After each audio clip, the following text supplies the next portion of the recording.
Good morning students.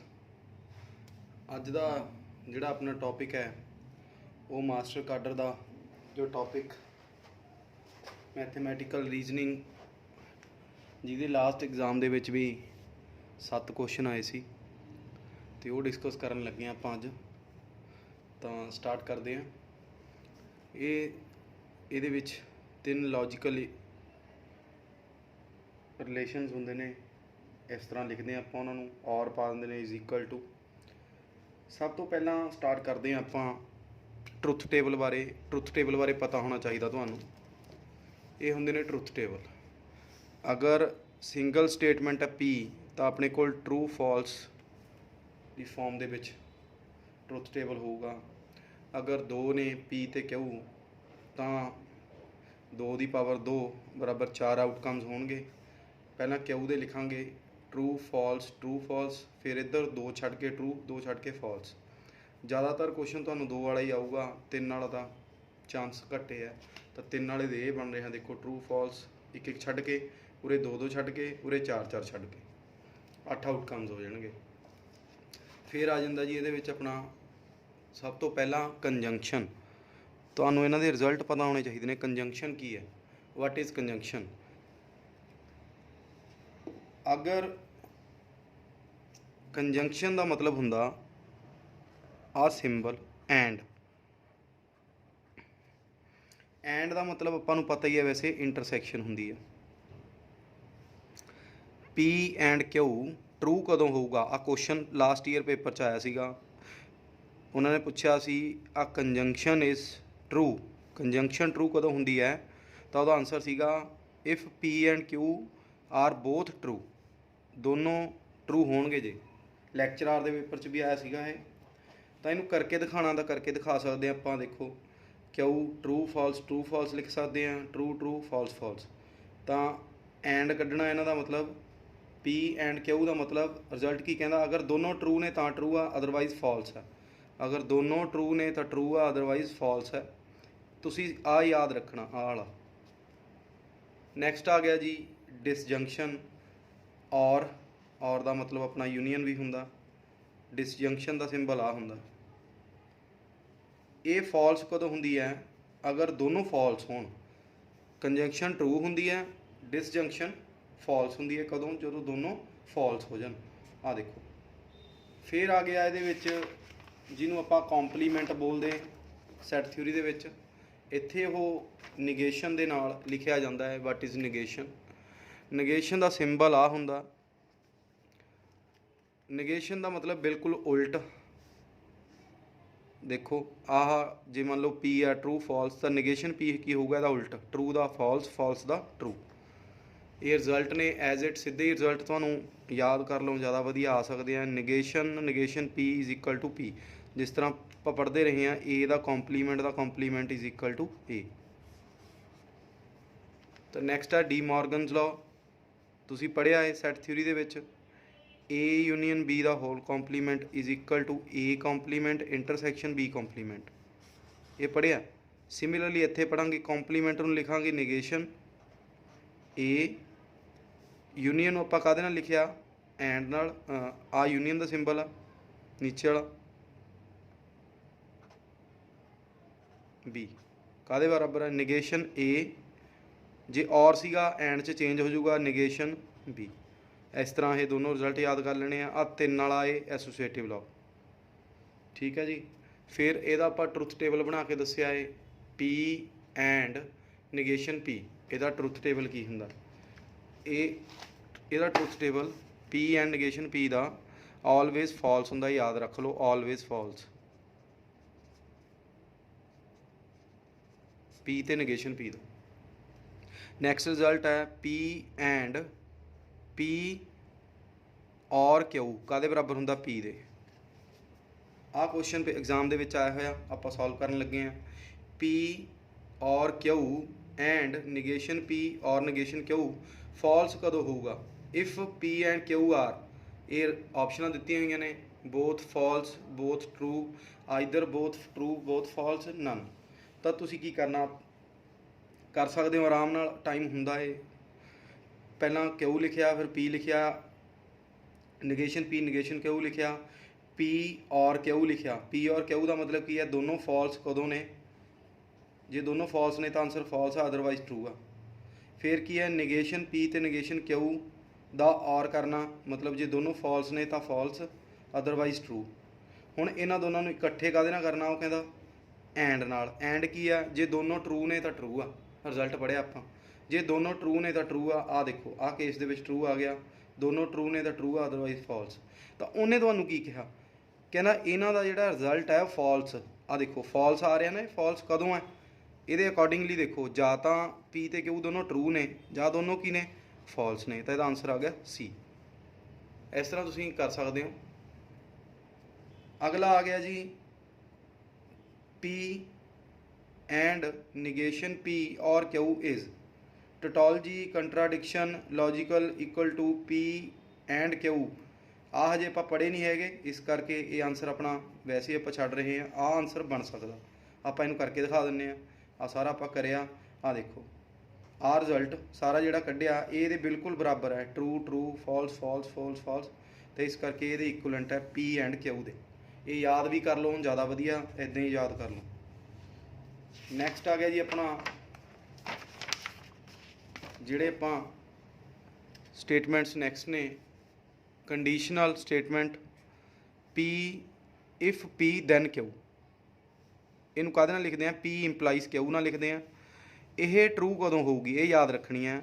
ਤੁਸੀਂ ਹੁਣ ਤੱਕ ਦੋ ਰਿਜ਼ਲਟ ਪੜ੍ਹੇ ਨੇ, ਕੰਡੀਸ਼ਨਲ, ਅਨਕੰਡੀਸ਼ਨਲ। ਕੰਡੀਸ਼ਨਲ ਟਰੂ ਹੁੰਦੀ ਹੈ, ਅਨਕੰਡੀਸ਼ਨਲ ਫਾਲਸ ਹੁੰਦੀ ਹੈ। ਉਹ ਟਰੂ ਕਦੋਂ ਹੁੰਦੀ ਹੈ, ਜਦੋਂ ਦੋਨੋਂ ਟਰੂ। ਫਾਲਸ ਕਦੋਂ ਹੁੰਦੀ ਹੈ, ਜਦੋਂ ਦੋਨੋਂ false. P implies Q true ਕਦੋਂ ਹੁੰਦੀ ਹੈ, ਸਾਰੇ ਕਿਤੇ ਟਰੂ ਹੁੰਦੀ ਹੈ, ਸਿਰਫ ਕਿਹਨੂੰ ਛੱਡ ਕੇ, ਅਗਰ P ਟਰੂ ਹੋਵੇ ਤੇ Q ਫਾਲਸ ਹੋਵੇ, ਉਹ ਵਾਲਾ ਕੇਸ ਛੱਡ ਕੇ, ਬਾਕੀ ਸਾਰੇ ਕਿਤੇ ਟਰੂ ਹੁੰਦੀ ਹੈ। ਇਹਦਾ ਦੇਖੋ ਆ ਟਰੁਥ ਟੇਬਲ ਬਣਾਇਆ, ਇੱਥੇ ਟਰੂ ਟਰੂ ਆ, ਟਰੂ ਆ। ਹੁਣ ਉਰੇ ਟਰੂ ਤੇ ਇੱਥੇ ਫਾਲਸ ਹੋਵੇ ਤਾਂ ਫਾਲਸ ਆ, ਅਦਰਵਾਈਜ਼ ਸਾਰੇ ਕਿਤੇ ਟਰੂ ਆ। ਆਹ ਰਿਜ਼ਲਟ ਨੇ, ਇਹਨਾਂ ਤੇ ਬੇਸਡ ਕੁਐਸਚਨ ਤੁਹਾਨੂੰ ਸਿੱਧਾ ਹੀ ਆ ਸਕਦਾ। P ਇੰਪਲਾਈਜ਼ Q, ਦਿਸ ਇੰਪਲਾਈਜ਼ ਨਗੇਸ਼ਨ P ਔਰ Q। ਇਹ ਰਿਜ਼ਲਟ ਨੇ, ਇਹਦੇ ਬਰਾਬਰ ਨੇ, ਯਾਦ ਰੱਖਿਓ। ਅਗਲਾ ਆ ਗਿਆ ਜੀ ਆਪਣਾ biconditional. P if and only if Q is called biconditional. ਆਹ ਸਿੰਬਲ ਹੁੰਦਾ ਇਹਦਾ ਬਾਈ ਕੰਡੀਸ਼ਨਲ ਦਾ। ਇਹਨੂੰ ਕੀ ਕਹਿੰਦੇ ਨੇ, ਇਹ ਕਦੋਂ ਟਰੂ ਹੋਊਗੀ, ਅਗਰ ਟਰੂ ਕਦੋਂ ਆ, ਅਗਰ ਬੋਥ P and Q have same truth table. ਮਤਲਬ ਜਾਂ ਤਾਂ P ਤੇ Q ਦੋਨੋਂ ਟਰੂ ਹੋਣ, ਜਾਂ ਦੋਨੋਂ ਫਾਲਸ ਹੋਣ। ਦੇਖੋ ਆ ਬਣਾ ਲਿਆ, P ਇੰਪਲਾਈਜ਼ Q ਤਾਂ ਕਰ ਲਿਆ। P if and only if Q ਦਾ ਮਤਲਬ ਕੀ ਹੈ, ਜੇ ਦੋਨੋਂ ਟਰੂ ਨੇ ਤਾਂ ਟਰੂ ਆ, ਜੇ ਦੋਨੋਂ ਫਾਲਸ ਨੇ ਤਾਂ ਵੀ ਟਰੂ ਆ। ਇਹ ਟਰੂ ਕਦੋਂ ਹੋਊਗੀ, ਜੇ ਦੋਨੋਂ ਟਰੂ ਨੇ ਜਾਂ ਦੋਨੋਂ ਫਾਲਸ ਨੇ, ਅਦਰਵਾਈਜ਼ ਫਾਲਸ। ਤੇ ਆਹ ਰਿਜ਼ਲਟ ਨੇ, P if and only if Q if and only if R is equal to P ਬਾਹਰ ਕੱਢ ਦਿਓ, ਦੋਨੋਂ ਅੰਦਰ ਕਰ ਦਿਓ। ਆਹ ਤੁਹਾਡਾ ਆਈਡੈਂਪਟੈਂਟ ਲਾਅ ਹੈ, ਤੇ ਆਹ ਆਪਾਂ ਪ੍ਰੂਫ ਕਰਕੇ ਦਿਖਾਤਾ ਤੁਹਾਨੂੰ। negation P implies Q, this is equal to negation P और Q। ਇਹ ਪ੍ਰੂਵ ਕਰਕੇ ਦਿਖਾਇਆ ਹੋਇਆ, ਰਿਜ਼ਲਟ ਯਾਦ ਕਰ ਲਓ, ਜ਼ਿਆਦਾ ਬੈਨੀਫਿਟ ਹੈ। ਤੇ ਨੈਕਸਟ ਆ ਗਿਆ ਜੀ ਆਪਣਾ ਤੁਹਾਡਾ, ਇਹ ਵੀ ਰਿਜ਼ਲਟ ਆ ਉੱਪਰ, ਇਹਨੂੰ ਵੀ ਯਾਦ ਕਰ ਲਓ। ਟੋਟੋਲੋਜੀ ਕੀ ਹੈ, the statement which is always true. ਜਿਹੜੀ ਸਟੇਟਮੈਂਟ ਸਾਰੀਆਂ ਟਰੁੱਥ ਵੈਲਿਊਜ਼ ਲਈ ਟਰੂ ਹੋ ਜਾਵੇ ਉਹਨੂੰ ਟੋਟੋਲੋਜੀ ਕਹਿੰਦੇ ਨੇ। ਕੰਟਰਾਡਿਕਸ਼ਨ ਕਦੋਂ ਹੁੰਦੀ ਹੈ, ਜਿਹੜੀ ਸਾਰੀ ਸਟੇਟਮੈਂਟਸ ਦੇ ਲਈ ਫਾਲਸ ਹੋ ਜਾਵੇ ਉਹਨੂੰ ਕੰਟਰਾਡਿਕਸ਼ਨ ਕਹਿੰਦੇ ਨੇ। ਜਿਸ ਤਰ੍ਹਾਂ ਹੁਣ ਆਹ ਕੁਐਸਚਨ ਹੈ, ਕਹਿੰਦਾ ਦੱਸੋ ਇਹ ਕੀ ਹੈ, ਟੋਟੋਲੋਜੀ ਹੈ ਜਾਂ ਕੰਟਰਾਡਿਕਸ਼ਨ ਹੈ। ਤਾਂ ਆਪਾਂ P Q ਲਿਖਿਆ, P ਐਂਡ Q ਕੱਢ ਲਿਆ। P ਐਂਡ Q ਦਾ ਮਤਲਬ ਟਰੂ, ਕਦੋਂ ਟਰੂ ਹੈ, ਜੇ ਦੋਨੋਂ ਸਟੇਟਮੈਂਟ ਟਰੂ ਨੇ ਤਾਂ ਟਰੂ ਹੈ, ਅਦਰਵਾਈਜ਼ ਫਾਲਸ ਹੈ। ਤੇ ਨਗੇਸ਼ਨ, ਇਹਦੀ ਨਗੇਸ਼ਨ ਇਹਦਾ ਉਲਟ ਕੱਢਤਾ, ਟਰੂ ਦਾ ਫਾਲਸ, ਬਾਕੀ ਸਾਰੇ ਟਰੂ। ਫਿਰ ਇਹਦੀ P ਦੇ ਨਾਲ ਔਰ ਕੱਢਣੀ ਹੈ, ਮਤਲਬ ਦੋਨੋਂ ਫਾਲਸ ਤਾਂ ਫਾਲਸ, ਦੋਨੋਂ ਫਾਲਸ ਫਾਲਸ। ਆਹ ਦੇਖੋ ਇਹਦੀ ਤੇ ਇਹਦੀ ਕਰਨੀ ਹੈ, ਦੋਨੋਂ ਫਾਲਸ ਕਿਤੇ ਵੀ ਹੈ ਨਹੀਂ, ਇਸ ਕਰਕੇ ਸਾਰੇ ਕਿਤੇ ਟਰੂ ਹੋ ਗਿਆ। ਜਿਹੜਾ ਸਾਰੇ ਕਿਤੇ ਟਰੂ ਹੋਵੇ ਉਹ ਟੋਟੋਲੋਜੀ ਹੁੰਦਾ। ਨੈਕਸਟ ਆ ਗਿਆ ਜੀ, ਆ ਵੀ ਰਿਜ਼ਲਟ ਹੈ, P1 and P2 and P3 and so on implies P is tautology. ਆਹ ਐਗਜ਼ਾਮ 'ਚ ਆਇਆ ਹੋਇਆ। If P and Q are two statements, P implies Q is, ਕੀ ਹੋਊਗਾ ਇਹਨਾਂ 'ਚੋਂ ਪੁੱਛਿਆ ਹੋਇਆ। ਇਹ ਰਿਜ਼ਲਟ ਹੈ, ਤੁਹਾਨੂੰ ਮੈਂ ਕਿਹਾ ਸੀ ਰਿਜ਼ਲਟ ਯਾਦ ਕਰ ਲਓ, ਮੈਂ ਪ੍ਰੂਵ ਕਰਕੇ ਦਿਖਾਤਾ, ਮੈਂ ਉੱਥੇ ਲਿਖ ਵੀ ਦਿੱਤਾ ਹੈ। P ਇੰਪਲਾਈਜ਼ Q ਹੁੰਦਾ ਕੀ ਹੈ, ਕਾਹਦੇ ਬਰਾਬਰ ਹੈ, ਨੇਗੇਸ਼ਨ P ਔਰ Q ਦੇ ਬਰਾਬਰ। ਇਹ ਸਿੱਧਾ ਹੀ ਯਾਦ ਕਰ ਲਓ, ਪ੍ਰੂਵ ਕਰਕੇ ਦੇਖਣਾ, ਕਰਕੇ ਦੇਖ ਸਕਦੇ ਹੋ। ਅਗਲਾ ਆ ਗਿਆ ਜੀ ਦਾ ਟਰੁੱਥ ਟੇਬਲ ਆਫ ਦਿਸ। ਇਹਦਾ ਸਾਰੇ ਦਾ ਪਹਿਲਾਂ ਟਰੁੱਥ ਟੇਬਲ ਬਣਾਵਾਂਗੇ। ਆ ਬਣਾਇਆ ਆਪਾਂ, ਦੇਖੋ P Q ਨੇਗੇਸ਼ਨ P Q employees P, ਫਿਰ ਆ ਸਾਰਾ ਇਕੱਠਾ ਕਰਿਆ, ਇਹਦਾ ਟਰੁੱਥ ਟੇਬਲ ਬਣ ਗਿਆ। ਉਹਨੇ ਕੀ ਕਿਹਾ, ਇਹ truth table of this when P is false, ਆ ਦੇਖਿਓ P ਫਾਲਸ ਆ ਕਹਿੰਦਾ, and Q is true. P false Q true, P false Q true, ਤਾਂ ਇਹਦਾ ਟਰੁੱਥ ਟੇਬਲ ਕੀ ਆ ਰਿਹਾ ਆਪਣਾ ਆਨਸਰ, ਫਾਲਸ। ਬਸ ਸਿੱਧਾ ਦੇਖਣਾ, ਟਰੁੱਥ ਟੇਬਲ ਬਣਾਉਣੇ ਸਿੱਖ ਲਓ, ਕੁਐਸਚਨ ਹੋ ਜਾਣਗੇ। ਅਗਲਾ ਹੈ ਦਾ ਪ੍ਰੈਪੋਜੀਸ਼ਨ ਡਿਫਾਈਨਡ ਬਾਏ ਦਿਸ। ਇਹ ਕੀ ਹੈ, ਪਹਿਲਾਂ P ਲਿਖਿਆ Q ਲਿਖਿਆ। P ਇੰਪਲਾਈਜ਼ Q ਦਾ ਮਤਲਬ ਕੀ ਹੈ, ਸਾਰੇ ਕਿਤੇ ਟਰੂ, ਜੇ ਇੱਥੇ ਟਰੂ ਹੈ ਇੱਥੇ ਫਾਲਸ ਆ ਤਾਂ ਫਾਲਸ ਆ। ਆ ਲਓ ਜੀ ਲਿਖਤਾ। ਫਿਰ P ਦੀ ਔਰ ਕਰਨੀ ਹੈ, ਇਹਦੇ ਨਾਲ ਔਰ ਦਾ ਮਤਲਬ ਜੇ ਕਿਤੇ ਫਾਲਸ ਹੈ ਦੋਨੋਂ ਜਗ੍ਹਾ, ਇਹਨੂੰ ਤੇ ਇਹਨੂੰ ਇਕੱਠਾ ਕਰਨਾ। ਜੇ ਦੋਨੋਂ ਜਗ੍ਹਾ ਫਾਲਸ ਆ ਤਾਂ ਫਾਲਸ ਲਿਖਣਾ, ਅਦਰਵਾਈਜ਼ ਟਰੂ। ਦੋਨੋਂ ਜਗ੍ਹਾ ਫਾਲਸ ਇਹਦੇ 'ਚ ਤੇ ਇਹਦੇ 'ਚ ਕਿਤੇ ਵੀ ਹੈ ਨਹੀਂ, ਇਸ ਕਰਕੇ ਸਾਰੇ ਕਿਤੇ ਟਰੂ। ਇਹ ਟੋਟੋਲੋਜੀ ਬਣ ਗਈ। ਸਾਰੇ ਪੇਪਰ 'ਚ ਆਏ ਹੋਏ ਨੇ question. The truth table of this is false, ਇਹ ਕਦੋਂ ਫਾਲਸ ਹੈ ਕਹਿੰਦਾ। ਲਓ ਜੀ ਪਹਿਲਾਂ ਆਪਾਂ ਇਹਦਾ ਟਰੁੱਥ ਟੇਬਲ ਬਣਾਵਾਂਗੇ। ਟਰੁੱਥ ਟੇਬਲ ਬਣਾ ਲਿਆ, ਇਹ ਫਾਲਸ ਹੋ ਰਿਹਾ, ਇਹ ਕਦੋਂ ਫਾਲਸ ਹੈ ਦੇਖੋ ਇਹਦੇ ਸਾਹਮਣੇ, ਦੋਨੋਂ ਜੇ ਟਰੂ ਨੇ, ਜੇ ਦੋਨੋਂ ਟਰੂ ਨੇ ਬੋਥ A ਐਂਡ B। ਠੀਕ ਹੈ ਜੀ, ਇਹ ਆ ਗਿਆ ਤੁਹਾਡਾ ਟਰੁੱਥ ਟੇਬਲ ਦਾ। ਆ ਐਗਜ਼ਾਮ 'ਚ ਕੁਐਸਚਨ ਆਇਆ ਹੋਇਆ, ਚਲੋ ਨਾਲ ਦੀ ਨਾਲ ਹੀ ਕਰ ਲਓ। ਸਟੈਂਡਰਡ ਐਵੀਏਸ਼ਨ ਦਾ, ਸਟੈਂਡਰਡ ਐਵੀਏਸ਼ਨ ਦਿੱਤਾ ਹੋਇਆ ਸੀ ਸਾਰਿਆਂ ਦਾ। ਦੈਨ ਸਟੈਂਡਰਡ ਐਵੀਏਸ਼ਨ ਆਫ ਆ ਨਵੀਂ ਸੀਰੀਜ਼ ਹੈ। ਆਪਾਂ ਬਿਲਕੁਲ ਸੈਂਟਰ ਵਾਲੀ ਵੈਲੀ ਦੇਖਦੇ ਹਾਂ। ਉਰੇ ਜੇ 0 ਸੀਗਾ, ਦੇਖੋ 1 2 3 4 5, 1 2 3 4 5, 0 ਦੀ ਜਗ੍ਹਾ 'ਤੇ ਉਹਨੇ 20 ਕਰਤਾ। ਸਾਰੀਆਂ ਵੈਲਿਊਜ਼ ਦੇ ਵਿੱਚ 20 20 ਐਡ ਕਰੂਗਾ। ਤੁਸੀਂ ਕੁਝ ਵੀ ਐਡ ਕਰ ਦਿਓ, ਪਹਿਲਾਂ ਵਾਲੀ ਸੀਰੀਜ਼ ਦਾ ਜੋ ਸਟੈਂਡਰਡ ਐਵੀਏਸ਼ਨ ਦਿੱਤਾ ਹੋਇਆ, ਨਵੀਂ ਸੀਰੀਜ਼ ਦਾ ਵੀ ਸੇਮ ਰਹੂਗਾ। ਤਾਂ √10 ਤੁਹਾਡਾ ਆਨਸਰ ਸੀਗਾ।